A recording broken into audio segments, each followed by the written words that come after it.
बहुत ही दूर एक जंगल में एक बहुत बेवकूफ और सुस्त कमारा राजा रहता था। दुनिया में शायद ही कोई जानता था कि उसकी सल्तनत कहाँ वाक़ है। वो सारा दिन अपने तख्त पर लेटा रहता और उसके मुलाजिम मोर के परों से बने पंखों से उसे हवा करते रहते थे। एक दिन उसने फैसला किया कि उसे भी शादी कर लेनी चाहिए। उसने अपने वजीरों और मशीरों को दुनिया के हर कोने में भेज दिया। हमारे बादशाह जैसी बीवी ढूंढ रहा है, क्या दुनिया में ऐसी बीवी हो सकती है? उसके वजीर और मशीर भी उसकी तरह ज्यादा अक्लमंद नहीं थे।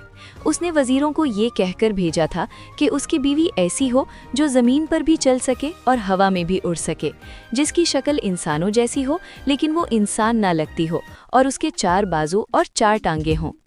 बेचारे वजीर और मशीर सख्त परेशानी में दुनिया भर में मारे मारे फिरने लगे।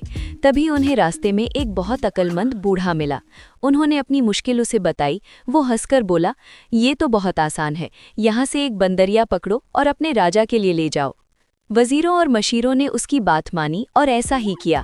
जब राजा ने बंदरिया को देखा तो गुस्से से बोला, बेवकूफो, ये क्या ले आए? तुम पागल हो, ये तो बंदरिया है।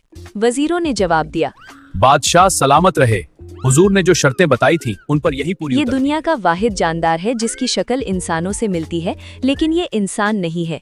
ये दरख्तों पर एक दरख्त से दूसरे दरख्त तक उड़कर छलांग लगा सकती है और जमीन पर भी आसानी से चल सकती है। वाकई राजा की तमाम शर्तों पर एक बंदरिया ही पूरी उतरती थी।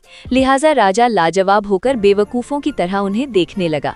फिर बंदरिया से तो उसने शादी क्या करनी थी, वो सारी उम्र कंवारा ही रहा। लेकिन लोग बंदरिया को नहीं भूले और राजा की गैर मौजूदगी में उसे बंदरिया का शौहर ही कहते रहे।